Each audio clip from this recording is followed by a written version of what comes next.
The Sri Lankan economy is described as a mixed model, meaning both the private sector and the state sector engage in the production process and commercial activities. The second era of Sri Lankan economic development following independence, which commenced from 1977, marked a shift towards a free market economy.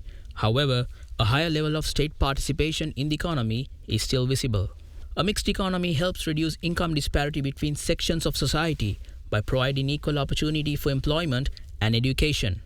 A mixed economy also promotes fair pricing and distribution of goods and services as government-owned bodies regulate the market, and as a result, it avoids predatory pricing.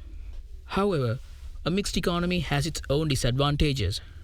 Market equilibrium is tough to maintain because of public and private interests, and excessive state control in a mixed economy hinders the growth of private sector industries. If essential goods supplies in Sri Lanka are taken as an example, state supplier Ceylon Petroleum Corporation is the fuel provider to 85% of the market, while Lanka IOC caters only to 15%. However, the fuel shortage that arose last year due to lack of foreign reserves, dollar depreciation, and rising global fuel prices due to the Russia-Ukraine war, people had to wait in long queues for hours and days to pump their vehicle tanks, or even resorted to purchase at black market prices due to CPC's inability to fund fuel imports. Such a situation brought pain to the economy as transportation hit a snag for a few months.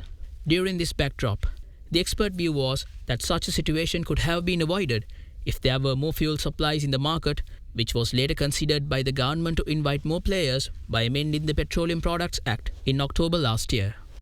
In order to come out of the ongoing economic crisis in the country, the government aims to make the economy more competitive and export-oriented. The president is very interested in inviting foreign investment and then having also encouraging export industry. This is a country that is a hub. Are we making use of this, our unique placement in the world map? If we take shipping lines, this is an ideal transshipment port. Are we making use of the transshipment that is available in the world? Now, global trade, if you take, for example, most of the developed ports in the world are being used for trade, not only for export and import. We must encourage people to come here and, if possible, be in this country or take flights to other countries. That's the global hub that is available. So we must encourage more airlines to come in. We are a country that is high in skills. We are only exporting low skill. We should go for high skill. This is opportunity that is available in this country. The economic model which the government plans to adopt to move away from the prevailing mixed economy and achieve long-term growth is a social market economy. ඉදිරි වසර 25 සඳහා අපි ජාතික ආර්ථික ප්‍රතිපත්තියක් සකස් කරනවා. දිලිඳු හා අඩු වඩ ප්‍රසාදිත කණ්ඩායම් රැකබලා ගනිමින් සහ ව්‍යවසායකයන්ගෙන් දිරිමත් කරමින් නිර්මාණය කරන්නා වූ සමාජ වෙළඳපොළ ආර්ථික ක්‍රමයට අවශ්‍ය පදනම සකස් කරනවා.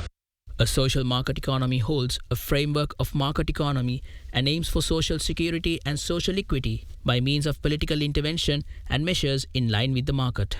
It aims at maintaining the mechanisms of the free market, such as private property, free foreign trade, exchange of goods, and free formation of prices, while simultaneously ensuring social equity by keeping a balance between a high rate of economic growth, low levels of inflation and unemployment, good working conditions, social welfare, and public services by using state intervention. Germany is said to be the prime example for a country that achieved higher levels of economic growth via the introduction of a social market economy. According to Germany's social market principles, the government must afford businesses freedom to operate on a level playing field while promoting prosperity and social security for the people living in Germany. Shifting from a mixed economy to a social market economy is the government focus. But there is a question. Will such a model suit the Sri Lankan economy? And is this target achievable? Now the word social itself is outdated all over the world because there is no longer any socialism. So where we are going into a wrong system of access is getting back into the social system.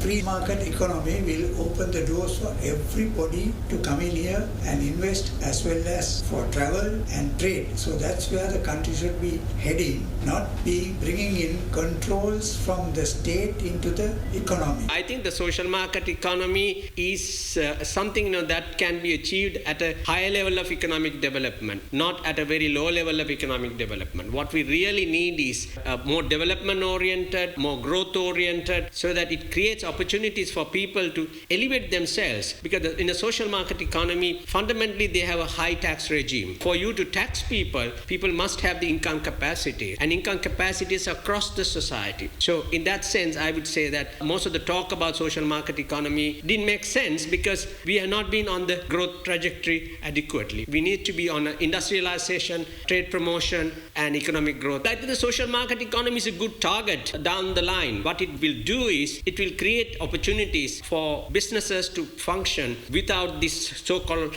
rent-seeking, politicization, which are the norms in this country. So first, you have to have these things eliminated so the private sector and the enterprises can be very competitive. Second side of it is that once these incomes are created, the economy has the capacity to tax, and that taxation can create a sufficient amount of resources within the economy to look after a lot of public goods.